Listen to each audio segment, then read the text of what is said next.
The will of the fates is clear.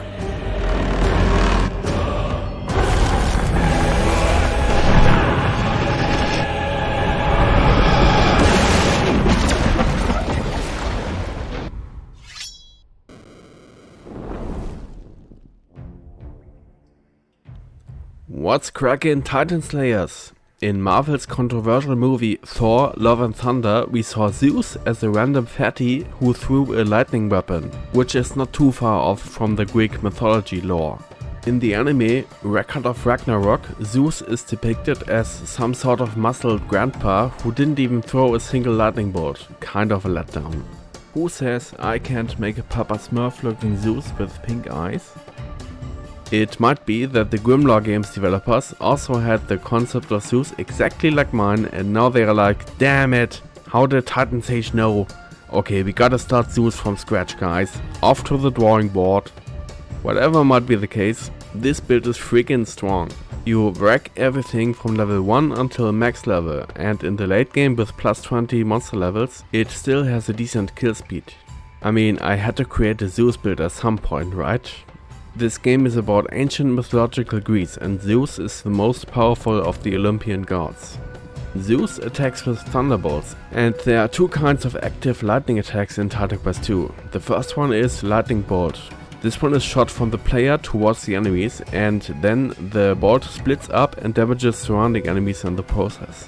This skill is not bad, because you can spam it indefinitely with a high cast rate, so that lightning strikes can trigger a lot. More on those later. You got a decent kill speed against mobs and bosses, even at max level. The other spell, Call Lightning, is a little better. It is harder to make it work, because the spell hurts you more with overload, but also hurts the enemies a lot more. It is a bit challenging to build your hero so that it has enough energy and health regeneration in order to be able to spam Call Lightning all the time. This build is definitely not one for beginners, because it requires a handful of specific items, but once you made it work, you can zap anything that moves. We need Storm Mastery, this one is a given, but what are the other options? Warfare has not much support for a caster, Forge even less. If you don't want sentries or traps, Forge is not an option anyway. Earth seems good, it has some spell damage and energy regeneration, as well as some support for the overload mechanic that we also use here, by the way. The most damage, however, can be achieved if you combine Storm with Rogue Mastery. We sacrifice a lot of energy regeneration that we had in Earth Mastery, but for that we gain something much better, insane damage.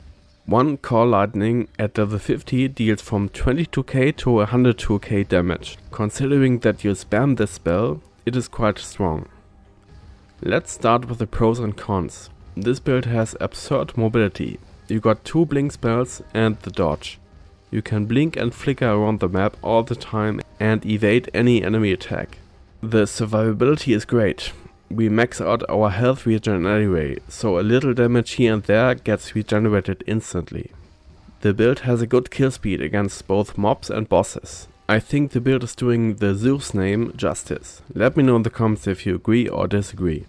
The downsides of this build are definitely that it's not a beginner friendly build, because you need to have some specific items, relics and charms. Farming stuff takes a few boss runs, and the relics and charms only come after enough playtime. So let's look into Zeus build's specific skills and modifiers. The modifiers and feats are what shape the build and gives the build character. So I go into detail on why certain skills with their respective modifiers are used. We first take a look at our bread and butter spell, Call Lightning, of course. Put 3 points in overload, trust me, this is worth it. You get 30% more damage, cast speed and less energy cost. For these bonuses you deal fire and lightning damage to yourself. This is how overload works. Skill the rage gain, of course. Since we are Storm Mastery, we make use of the rage mechanic. This scales Call Lightning's damage with our rage. Also skill Thunderstorm. We also use the lightning strike mechanic here to its fullest extent. 1 point in Consume Flow. This is the spicy one. It consumes flow for 50% increased damage on the next attack. Why use that, you might think. Let me explain. Core Lightning is quite energy intensive to use, so after a few uses of the spell, you hit rock bottom on your energy meter. This fills up like half a second later, so in the meantime, while we have absolutely no energy, we press spacebar to use our dodge. This one has flow skilled, so one dodge gives us a flow that will be consumed on the next Core Lightning. Dash attack gives the next 2 to 3 Core Lightnings plus 45% damage and a whopping plus 60% crit chance. Max out cooldown charge so that we can use dodge as often as possible and also 1 point in distance. The build had a weakness in terms of having no energy at a certain point for a short while. With this dodge, flow, dash attack system, we turn that weakness into a strength, because the next few attacks really pack a punch. Before I get too excited, let's continue with the skills. You'll skill the passive Arcane Influx and max it out as soon as possible. Use the feats Energy Regeneration and Reservation. The latter gives some more energy regen. Also put some points in the other passive, Raging Mind. You'll need at least 1 point in it to use the Spell Rage mechanic. I left it at level 6 for more spell crit chance. The rest of the abilities is basically just actives and passives to scale the damage in form of lightning bonuses and crit bonuses. There's also the lightning strike mechanic that we dump a lot of passive points and some actives into. We use blinks and a support spell to reduce the resistances of bosses, and that's it. First up, the blink spell, starting with blink, max out repeat. For the pendant flicker, max out cooldown charge. Next up we are coming to the damage scalers. The most drastic one is the active spell Vanish. Max out crits obviously, and then put 3 points in Deadly Strike. This modifier reduces the duration of the spell, but boosts the damage. We use 2 points in Enhanced Duration to cancel out the downside of Deadly Strike. Our Vanish is short, but high damage now, and the cooldown is also reduced a lot, so we spam the spell whenever available. Once we activate Vanish and use our dodge to get all the damage buffs, we can go for 120k plus damage, which is very high for a spammable skill. We use the Storm Aura, Storm Nimbus. Go 4 out of 5 in, just to give our lightning damage a decent boost. 3 out of 5 in Conservation. We really need the energy to cast enough Core Lightnings. Max out Thunderstorm to boost the lightning strike damage. More on that in a bit. The Rogue Aura is also maxed out in Enhanced Crits and Conservation. The passive Storm Attunement is not bad here. I skilled it up to level 8 and used the feat Spell Damage. The other feats are not viable here, so I didn't max out the passive in favor of a few spicier ones. Raging Storm increases the damage and rage effect, so in combination with the modifier Core Lightning, our rage scales the damage quite a bit. Use the feats Rage Amount to have 13 max rage and Rage Overflow to get some energy back. We basically get a 20% chance to get the next 1.3 Core Lightnings for free, which is huge. Another cute scaler is Overcharge. This one is viable for us because we use Overload on our main spell. This skill basically increases the damage, and the duration modifier lets us take 15% less damage from Overload. We also max out our fire and lightning resistances to mitigate the Overload damage. Also skill the defensive passive Storm Adaptation just for the feat Overload, which reduces the self damage by another 10%. This passive also improves our barrier, so we use 6 points in barrier for Enduring Barrier and Fast Barrier. This basically lets us use the barrier faster and it stays a little longer. This is huge to be invulnerable to bosses or big groups of mobs. We got the full Lightning Strike package, of course. One Lightning Strike can deal 20k damage, so that is not to be underestimated for a passive skill that triggers often when you cast a spell. We do that all the time. This is basically Zeus's thing, so we have the enemies struck by lightning all the time. Max out Lightning Evoker. The Rage feat says that whenever Rage overflows, get a 15% chance to have another Lightning Strike. This basically has a chance to trigger all the time when we are at max Rage. If you are not at max Rage with a Zeus build, you're doing something wrong. Lightning Bringer is another good one. Use those feats because the other one is useless. Rogue has very good crit scalers and we make full use of every last one of them. Starting with tier 1, max out accuracy for crit chance and damage. Only 6 points in deft hands for crit chance, 6 points in shadow arts for crit chance, and also max out surgical precision for crit chance and crit damage. Last but not least is our only resistance reduction. I love that as another way to scale the damage, and sadly Storm Mastery has no way to reduce enemies' resistances at this point in time. So we make use of Rogue's passive dismantling tactics with Mark resistance. I dumped some leftover points in Mark for Death and deal some extra damage with Shadow Spell. Use it mainly because of the -8% resistances. Before I show you the items, we first need to look at the attribute point distribution. You might have noticed that most of my armor parts are actually agility armor. I use those because of the inherent stat of dodge cooldown rate. This build has a special technique for what to do when it runs out of energy for a second. You just dodge to get all the dodge buffs for the damage. By using mainly agility armor, we ensure that we can spam the dodge most of the time, so that we can get those juicy 120k crits. I put a lot of attribute points in knowledge and agility so that I can wear the staff and all the other agility armor. Put just enough points in there to hold the gear. Put the rest in vigor. Don't neglect your vigor. We need some points in it so that we don't get one shot by literally everything. Let's take a look at the items in detail. Our staff is the most important one. You want to have a similar one to this here. At the very least you need plus 50% lightning damage and a big crit chance. Spell damage and more lightning damage would also be okay. Cast speed is also important here, that would be good as an inherent stat. You also want the essence of Zeus' Thunderbolt. This relic gives a nice 30% damage increase, a little cast speed, and a 10% chance to one-shot a non-boss enemy, which includes enemy leaders.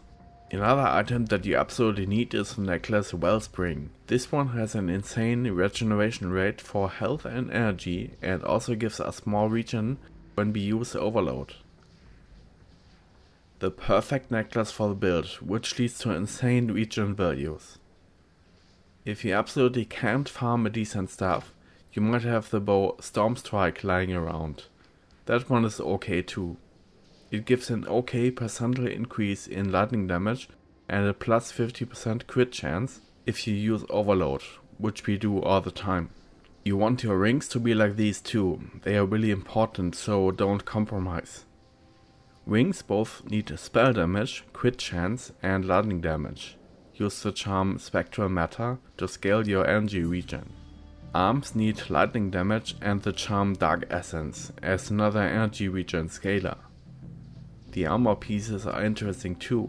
Usually a caster build has just mage armor equipped. They all have the inherent stat of energy barrier. That means if you hit Q, your energy gets converted to extra barrier.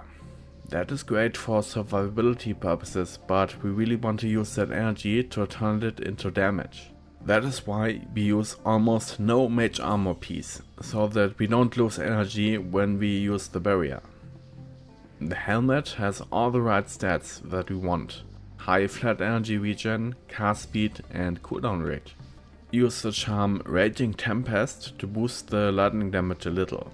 The rest of the armor pieces is agility armor to make use of that nice dodge cooldown rate. Shoulders need crits and resistances. Your chest armor needs health regen and good resistances. I put the charm Hypnosis Calm on there. You need to have one of those on any armor piece. This relic alone does a lot of work in terms of energy regeneration, and it's one of the items that this build absolutely needs. Arm armor needs lightning damage, and you want the charm Dark Essence on there for some more energy regeneration and scaling. Your boots need movement speed, movement spell, cooldown rate, and a centaur hoof for additional movement speed. Go for the highest value in both health and energy potions, of course. Try to max out your resistances. Since they cap out at 60%, it is not hard to max them out. You want to have at least fire and lightning at 60%, so that it blocks some of the overload self damage. Let's talk about the strategy, meaning how to level your build and how to play.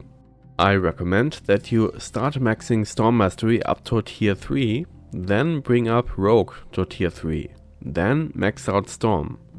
You need Rogue to dump enough actives into. Use the Lightning Strike stuff only when you have unlocked tier 4 of Storm. Use the crit passive scalers before that point. The build levels up insanely fast. Your kill speed is outrageous during early game. Even when you maxed out your build, it fares quite well against even the toughest of enemies. Let's talk about how to play.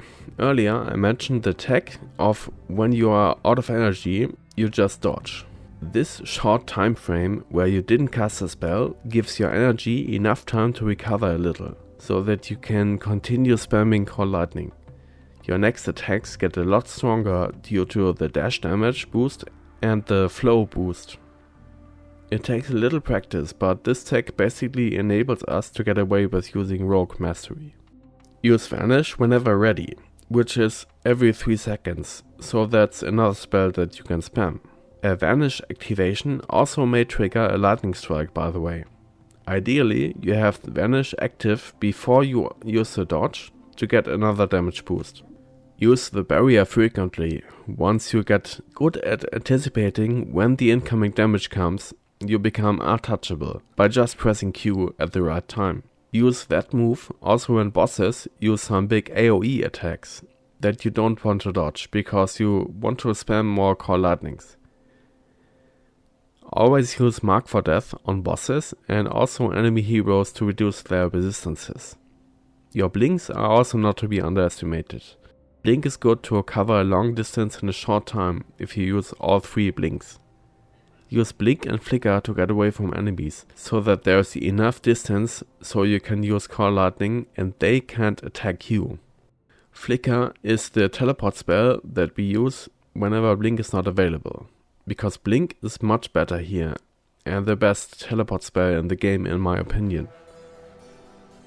It may be tough to farm all those charms, the relic, the good stuff, Wellspring, good rings, etc. But once you have, it is so worth it. You even might have some of the items in your stash. Zeus didn't make an appearance in Titan Quest 1. We only got a little voice line after defeating the final boss of the base game. Zeus congratulated us for defeating Typhon, the Titan. In the Greek mythology lore, Zeus got his ass beat by Typhon and we basically did his dirty work in Titan Quest 1 by defeating Typhon. This time around in Titan Quest 2, we are defeating Kronos. My guess is that we will see Zeus in the game. Until then, the Zeus build is my go-to build for boss runs. Alright, that's it. Let me know in the comments what you think of this build. In any case, thanks for watching and I'll see you in the next one.